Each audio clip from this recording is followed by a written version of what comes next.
Hi there. I want to share this story about a time I discovered an intuition blind spot and really moved past something that I didn't even know was limiting me.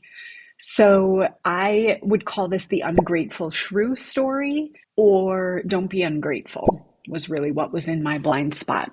So I want you to imagine I was a few years into my business, maybe two, and I had just moved to Denver, Colorado from Cincinnati, Ohio, which is where I started my business. So, by the way, if you are in a smaller town or a more conservative city, I started in Ohio and built my transformation business. So you can do it. And I had built it to the point where I was meeting clients online, and so I could live and work from anywhere. And I moved to Denver. I had been working with a coach at the time who really was teaching me about universal law and abundance. I decided I was going to rent an apartment or a house really based on what I wanted and not based in price. And so I ended up renting a house, and it wasn't the most expensive one I saw, but it was the second most expensive one I saw. And I chose it because I loved it, and that was it, intuitively, really. And so here I am, and I'm living in this house, and in the back of my mind, I'm thinking, oh my gosh, what will my mother think of this house? By the way, you'll notice a lot of my stories are about my mother. And when she did eventually come to the house, her first thing she said was, look at this ritzy place. So if you want to have with a tone of judgment, right? So here I am, I've moved to a new city and I'm in my new house. And I'm so excited to be there and I'm feeling really good. And I'm looking at where can I make decisions without worrying about money and just decide based on what I want. So I decided to hire a personal assistant, which is something my mentors had been telling me was a good idea for a while. And I finally pulled the trigger. And I had this assistant who I didn't know that she was doing anything. And it was kind of frustrating because things weren't happening, at least not as fast as I thought they should. And I really didn't know what she was doing, but I kept paying her and I didn't feel in a place of empowerment to call her out on things or to ask her to do something different. I just wasn't really sure what to expect. But really, my intuition was saying, something's off here, but my blind spot was stronger than my intuition.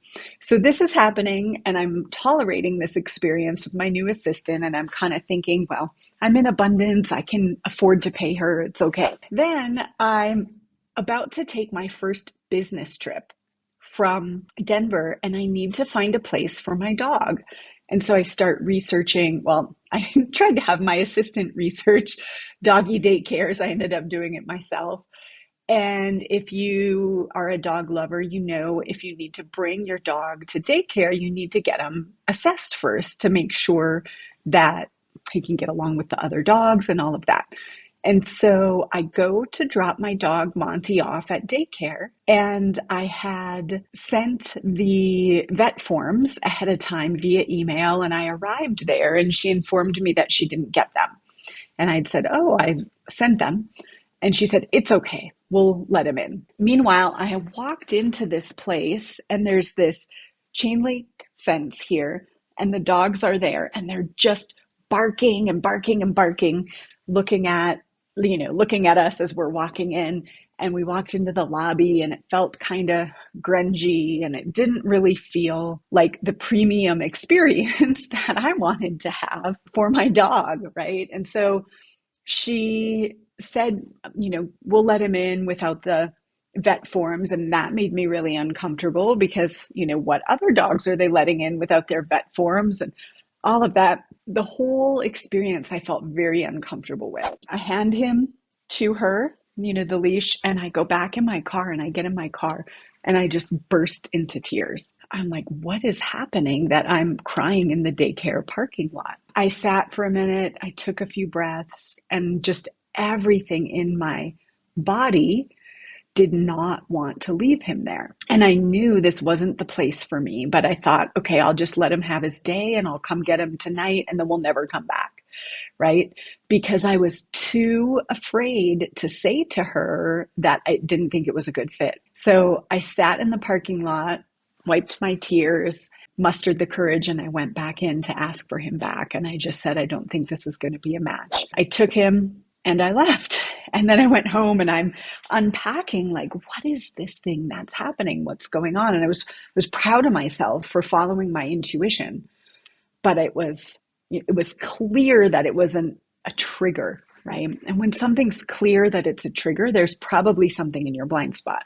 So I did some work with it and I started to see that the thought in my head that had me not want to go back and get him was, who do you think you are? Who do you think you are? And all of a sudden, everything came flooding in. Here you are, you have this beautiful house, you have a personal assistant, you have this great wardrobe. I was, expanding my wardrobe at the time, like doing all of these things. And now your dog is too good for daycare. Who do you think you are? You're so ungrateful. Now, going back earlier in my life, my mom used to call me ungrateful. And in fact, she would call me an ungrateful shrew.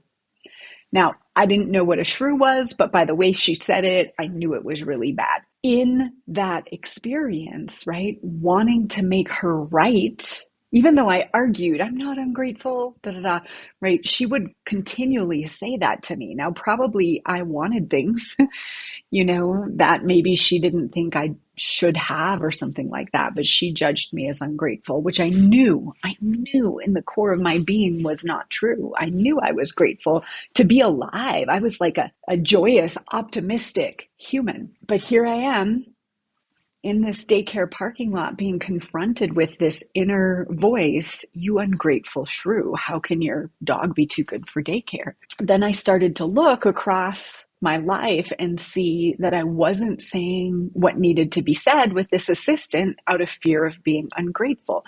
And then I started to look in all of these places in my life where ungrateful was my not wanting to appear ungrateful, my wanting to prove to my mom that I was not ungrateful, right? This visceral experience of helplessness and being misunderstood from being a kid caused me to never want to look ungrateful. I started to see the ripple effect of this all over my life.